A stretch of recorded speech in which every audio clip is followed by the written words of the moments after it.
Hello friends, आप सभी का हमारे इस YouTube channel exam time IQ पे बहुत बहुत स्वागत है। इस चैनल के माध्यम से मैं आप सभी के लिए करंट अफेयर्स वीडियो लाऊंगा, इसीलिए आप इस चैनल को अभी ही सब्सक्राइब कर लें। आज है 29 अप्रैल 2020 और 29 अप्रैल के सारे करंट अफेयर्स मैं इस वीडियो के माध्यम से ले आया हूँ। सभी प्रश्नों का डिटेल में आंसर भी बताऊँगा, तो आप सभी इस वीडियो को ध्यान से देखिए और पूरा देखिए। आज का पहला प्रश्न शुरू करते हैं। किस ऑटोमोबाइल कंपनी द्वारा कम लागत वाला वेंटिलेटर का उत्पादन शुरू किया गया है? तो मारुति सुजुकी। यह वेंटिलेटर का उत्पादन मारुति सुजुकी और AGVA हेल्थ केयर द्वारा यूपी के गौतम बुद्ध नगर में शुरू किया गया है। इस वेंटिलेटर का उपयोग कोविड-19 के रोगियों के जीवन को बचाने में किया जाएगा। अब वेंटिलेटर का उपयोग किया गया है, तो पहले भी मैं आपको बता चुका हूँ कुछ वेंटिलेटर बने हैं, जैसे कि IIT बॉम्बे की एक टीम ने रूहदार वेंटिलेटर विकसित की थी। उससे पहले नासा की टीम ने वाइटल वेंटिलेटर विकसित किया था। तो जितने भी कोरोना वायरस से संबंधित प्रश्न बन रहे हैं, ये सभी हमारे आगामी एग्ज़ाम के दृष्टिकोण से महत्वपूर्ण हो जाते हैं। तो सभी को ध्यान में रख के रिवीजन करते रहिए। अगला प्रश्न, केंद्र सरकार ने खेल सचिव किसे नियुक्त किया है? तो अभी रवि मित्तल को खेल सचिव बनाया गया है। इससे पहले रवि मित्तल सूचना और प्रसारण मंत्रालय के सचिव थे। और भी कई मंत्रालय के सचिव बदले गए हैं, तो मैं आपको इन सभी मंत्रालयों के सचिव बदले गए हैं। पहला है सूचना एवं प्रसारण मंत्रालय के सचिव अमित खरे को बनाया गया है। पेट्रोलियम एवं प्राकृतिक गैस मंत्रालय के सचिव तरुण कपूर को बनाया गया है। वित्त मंत्रालय में आर्थिक मामलों के सचिव तरुण बजाज को बनाया गया है। और स्कूली शिक्षा और साक्षरता के सचिव अनीता करवाल को नियुक्त किया गया है। तो निम्न मंत्रालयों के सचिव बदले गए हैं, इसको ध्यान में रखना है। कितने उत्तर पूर्वी राज्य कोरोना मुक्त घोषित हो गए हैं? तो 5 उत्तर पूर्वी राज्य कोरोना मुक्त हो गए हैं। ये राज्य हैं मणिपुर, नागालैंड, त्रिपुरा, सिक्किम और अरुणाचल प्रदेश। अरुणाचल प्रदेश, मणिपुर, नागालैंड, सिक्किम, त्रिपुरा और अरुणाचल प्रदेश। यह घोषणा केंद्रीय मंत्री डॉक्टर जितेंद्र सिंह के द्वारा किया गया है। अगला प्रश्न है, एक्सरसाइज पिच ब्लैक 20 को रद्द कर दिया गया है। यह एक्सरसाइज कहाँ होने वाला था? तो यह एक्सरसाइज ऑस्ट्रेलिया में होने वाला था। 20 इसीलिए है कि यह साल 2020 का एक्सरसाइज था। यह अभ्यास कोरोना वायरस के कारण रद्द हो गया है। यह एक द्विवार्षिक 3 सप्ताह का बहुपक्षीय वायु युद्ध अभ्यास है, जिसका आयोजन रॉयल ऑस्ट्रेलियन एयरफोर्स द्वारा उत्तरी ऑस्ट्रेलिया में किया जाना था।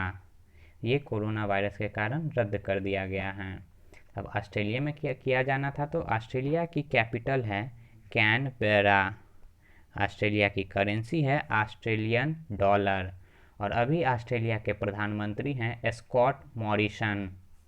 आज का अगला 5 नंबर प्रश्न है, अंतर्राष्ट्रीय नृत्य दिवस कब मनाया जाता है? तो यह दिवस प्रत्येक वर्ष 29 अप्रैल को मनाया जाता है। 29 अप्रैल को क्यों मनाते हैं? तो 29 अप्रैल को आधुनिक नृत्य के निर्माता जीन जॉर्जस नोवरे की जन्म दिवस है। यह दिवस अंतर्राष्ट्रीय रंगमंच द्वारा मनाया जाता है।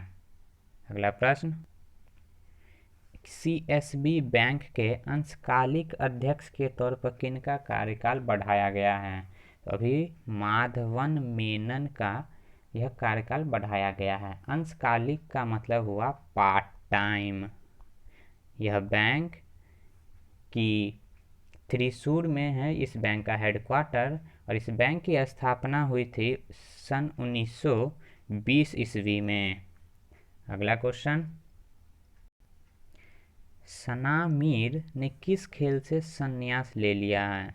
तो इन्होंने क्रिकेट से संन्यास ले लिया है। ये महिला खिलाड़ी थी।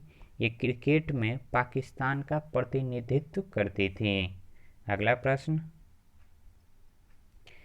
किस भारतीय धावक को डोपिंग मामलों में प्रतिबंधित किया गया है? तो झूमा खातून इस प्रश्न का आंसर है। मध्यम दूरी की धाविका झूमा खातून पर एथलेटिक्स इंटीग्रिटी यूनिट ने 4 साल का प्रतिबंध लगाया है। इन्होंने स्टेरॉयड दवा का सेवन किया था और जब इसकी जांच हुई तो इन्हें प्रतिबंधित कर दिया गया है। अगला प्रश्न है, बोडोलैंड प्रादेशिक परिषद की कमान किन्हें सौंपी गई है? तो जगदीश मुखी को इसका कमान सौंपा गया है। अब बोडोलैंड प्रादेशिक परिषद को हम शॉर्ट नेम में BTC भी कह सकते हैं, बोडोलैंड टेरेस्ट्रियल काउंसिल। अब BTC क्या है? तो यह एक स्वायत्त जिला परिषद है। इसकी स्थापना 2003 में हुई थी। BTC के 40 निर्वाचित सदस्य और 6 अतिरिक्त सदस्य होते हैं। कुल 46 सदस्य हो गए। इस परिषद के अधिकार क्षेत्र में असम के कोकराझार, बक्सा, उदलगुरी और चिरांग जिले आते हैं। अगला प्रश्न है, ADB ने भारत को कितने अमेरिकी डॉलर के ऋण को मंजूरी दी है? तो हाल ही में इन्होंने 1.5 बिलियन अमेरिकी डॉलर के ऋण को मंजूरी दी है। ADB के द्वारा मंजूरी दिए गए इस ऋण का उपयोग भारत अपने आर्थिक रूप से कमजोर वर्गों और गरीबों के सामाजिक कल्याण के लिए करेगा। कुछ दिनों पहले भी ADB ने भारत को 2.2 बिलियन डॉलर की सहायता प्रदान की थी। अब ADB के द्वारा किया गया है। तो ADB का पूरा नाम हो गया Asian development bank. Asian development bank. इस बैंक की स्थापना हुई थी सन 1966 ईस्वी में। इस बैंक का हेडक्वार्टर है मनीला में, जो कि फिलीपींस में है। और इस बैंक के अभी प्रेसिडेंट है मसात्सुगु असाकावा। मसात्सुगु असाकावा ADB बैंक के अभी प्रेसिडेंट हैं। आज का अगला प्रश्न 11 नंबर है, ब्रिक्स के विदेश मंत्रियों की मीटिंग किनके द्वारा आयोजित की गई? तो यह मीटिंग रूस के द्वारा आयोजित की गई है। इस मीटिंग में भारत का प्रतिनिधित्व एस जयशंकर ने किया। कोरोना वायरस के कारण जो विकट स्थिति उत्पन्न हुई है, इसे दूर करने की उपायों पर चर्चा हुई है इस मीटिंग में। ब्रिक्स क्या है? तो ब्रिक्स 5 उभरती राष्ट्रीय अर्थव्यवस्थाओं के संघ का नाम है। ब्रिक्स का पूरा फुल फॉर्म हो गया B for Brazil, R for रूस, I for India, C for China और S for South Africa. BRICS की स्थापना हुई थी 2009 में। अगला प्रश्न है आज का, किस राज्य ने कोरोना वायरस के उपचार में रोबोट का प्रयोग किया है?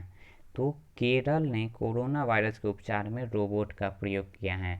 इन रोबोट का नाम है नाइटिंगेल 19 और कर्मी KARMI कर्मी बोट। ये दोनों रोबोट के नाम हैं। ये रोबोट क्या करता है? तो ये रोबोट भोजन और दवाओं को प्रदान करेगा, कचरा इकट्ठा करता है, कीटाणु शोधन करता है और डॉक्टरों और रोगियों के बीच वीडियो कॉल को सक्षम बनाता है। अगला प्रश्न है, IFSCA का मुख्यालय कहाँ स्थित होगा? तो IFSCA का मुख्यालय गांधीनगर में स्थित होगा। गांधीनगर जो कि गुजरात की राजधानी भी है। अब IFSCA क्या है? तो IFSCA का पूरा नाम हो गया international financial service centre authority. International financial service centre authority, Hindi में बोले तो अंतर्राष्ट्रीय वित्तीय सेवा केंद्र प्राधिकरण। अब ये IFSCA है क्या? तो यह IFSCA वित्त मंत्रालय के अधिसूचना के माध्यम से इसकी स्थापना हुई है। इस प्राधिकरण का मुख्य कार्य वित्तीय उत्पादों को विनियमित करना है। इस प्राधिकरण में भारत सरकार द्वारा 9 सदस्य गठित किए जाएंगे और सभी सदस्यों का कार्य अवधि 3 वर्ष की होगी। यह वीडियो अच्छा लगा तो अधिक से अधिक इस वीडियो को शेयर कीजिए, लाइक कीजिए और चैनल को सब्सक्राइब कीजिए। धन्यवाद।